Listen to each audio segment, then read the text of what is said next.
Pernahkah Anda membayangkan sebuah perjalanan yang begitu epik, begitu panjang, sampai-sampai rasanya seperti melintasi dunia? Lupakan sejenak tentang pesawat terbang. Mari kita bicara tentang baja, rel, dan petualangan sejati. Hari ini, kita akan memulai perjalanan kereta api terpanjang di dunia. Sebuah rute yang membentang sepanjang 18.755 km dari ujung barat daya Eropa di Portugal hingga jantung modern Asia Tenggara, Singapura. Ini bukan fiksi ilmiah atau sekadar mimpi. Ini adalah kenyataan yang dimungkinkan oleh jaringan rel yang kini saling terhubung melintasi 3 benua dan 13 negara. Secara teori, jika kita bisa terus berjalan tanpa henti, perjalanan ini akan memakan waktu sekitar 21 hari penuh di atas kereta. Namun, kenyataannya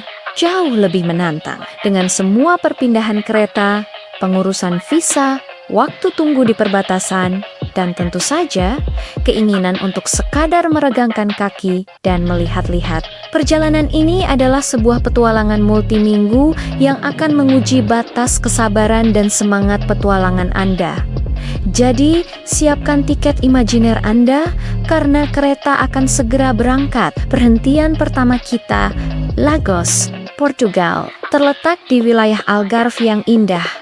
Disinilah perjalanan monumental kita dimulai. Kita mengucapkan selamat tinggal pada deburan ombak Samudra Atlantik dan memulai segmen pertama melintasi Eropa Barat. Kereta-kereta cepat modern akan membawa kita melesat melewati Spanyol dengan pemandangan pedesaan yang berubah cepat di luar jendela. Tujuan pertama kita adalah Paris, kota cahaya yang dalam perjalanan ini berfungsi sebagai salah satu hub transit paling krusial. Di Paris, kita harus berganti kereta untuk melanjutkan perjalanan ke timur. Rute berikutnya akan membawa kita melintasi Jerman, lalu masuk ke Polandia, dan terus menuju Belarus. Inilah titik di mana kita menghadapi tantangan logistik besar pertama, perubahan lebar rel. Di sebagian besar Eropa Barat, rel kereta menggunakan apa yang disebut lebar standar. Namun,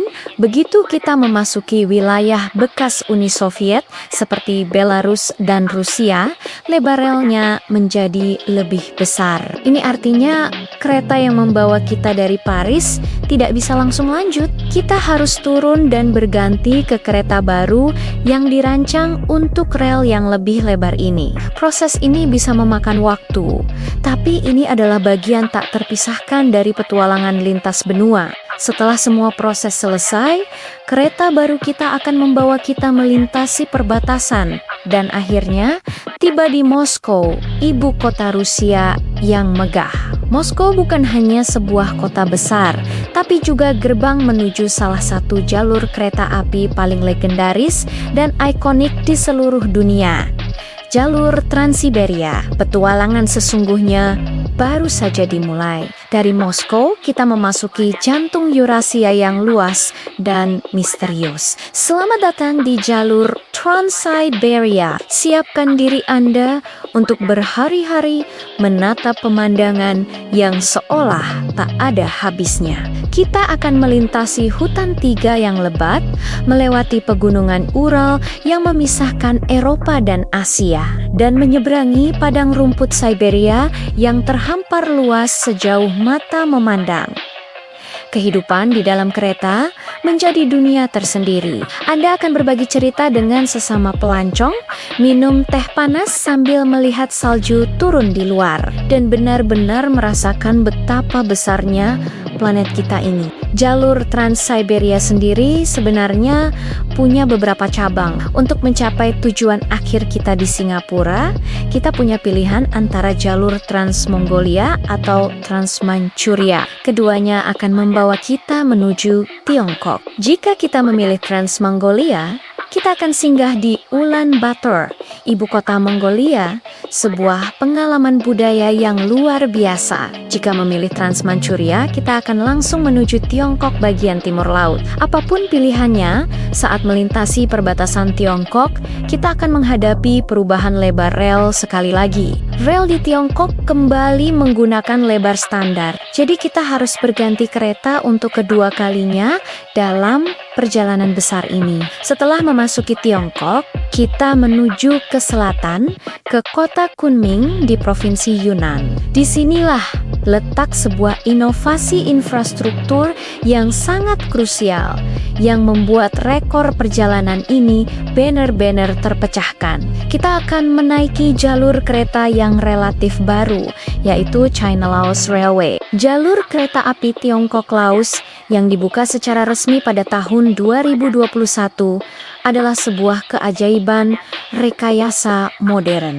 Jalur ini benar-benar mengubah peta konektivitas di Asia Tenggara. Sebelum jalur ini ada celah besar dalam infrastruktur yang membuat perjalanan kereta api dari Tiongkok ke Laos hampir mustahil.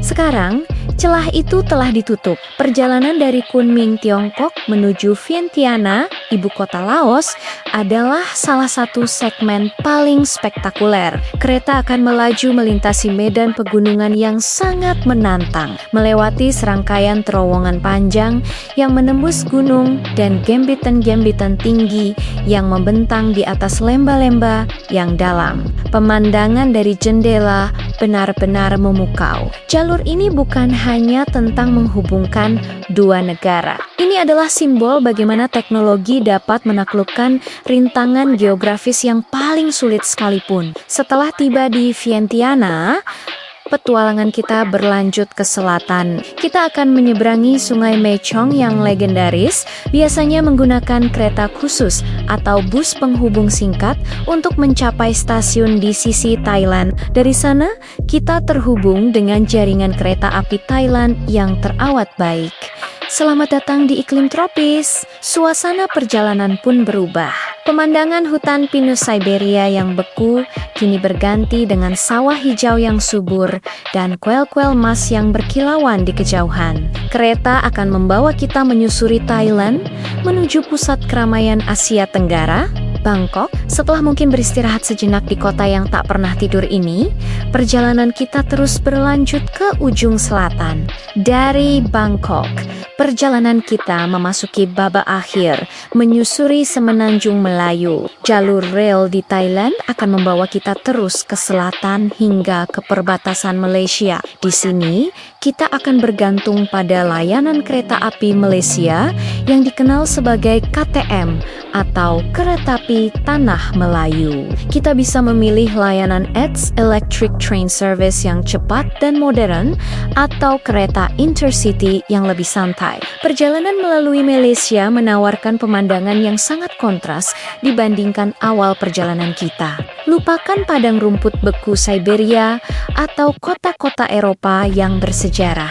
Di sini, jendela kereta akan menampilkan perkebunan kelapa sawit yang membentang luas dan hutan hujan tropis yang lebat dan hijau. Udara terasa lebih hangat dan lembab. Kita mungkin akan melewati kota-kota seperti Kuala Lumpur dengan menara kembarnya yang ikonik menjulang di kejauhan. Sebelum melanjutkan perjalanan menuju titik paling selatan daratan Asia. Setelah melintasi hampir seluruh semenanjung Malaysia, kita akhirnya tiba di stasiun perbatasan. Titik akhir dari perjalanan darat yang luar biasa ini adalah Woodlands Train Checkpoint di Singapura. Untuk mencapainya, kereta kita akan melintasi jembatan penyeberangan Johor-Singapore Causeway yang ikonik yang menghubungkan Malaysia dan Singapura. Saat roda kereta berderit dan akhirnya berhenti di peron stasiun Woodlands, itulah momennya. Setelah 21 hari atau lebih, setelah melintasi 18.755 km, kita telah tiba di tujuan. 13 negara telah kita lewati. Portugal, Spanyol, Prancis, Jerman, Polandia, Belarus, Rusia, Mongolia atau Tiongkok, lalu Laos, Thailand, Malaysia, dan akhirnya Singapura, perjalanan ini lebih dari sekadar angka dan jarak. Ini adalah tentang perencanaan yang sangat teliti. Anda tidak hanya butuh 1 atau 2 visa, tapi mungkin setumpuk dokumen untuk melintasi semua perbatasan itu. Anda butuh kesabaran untuk menghadapi jadwal yang berbeda, budaya yang berganti di setiap negara, dan tantangan logistik yang unik. Namun, di atas segalanya, perjalanan epik ini adalah bukti nyata. Bukti bahwa dunia kita melalui sepasang rel baja kini lebih terhubung dari yang pernah kita bayangkan. Sebuah pengingat bahwa petualangan terbesar seringkali tidak ditemukan di tujuan, tetapi di sepanjang perjalanan itu sendiri. Terima kasih sudah menemani perjalanan virtual ini. Jangan lupa untuk suka, bagikan, dan berlangganan untuk lebih banyak konten menarik lainnya. Sampai jumpa di petualangan berikutnya.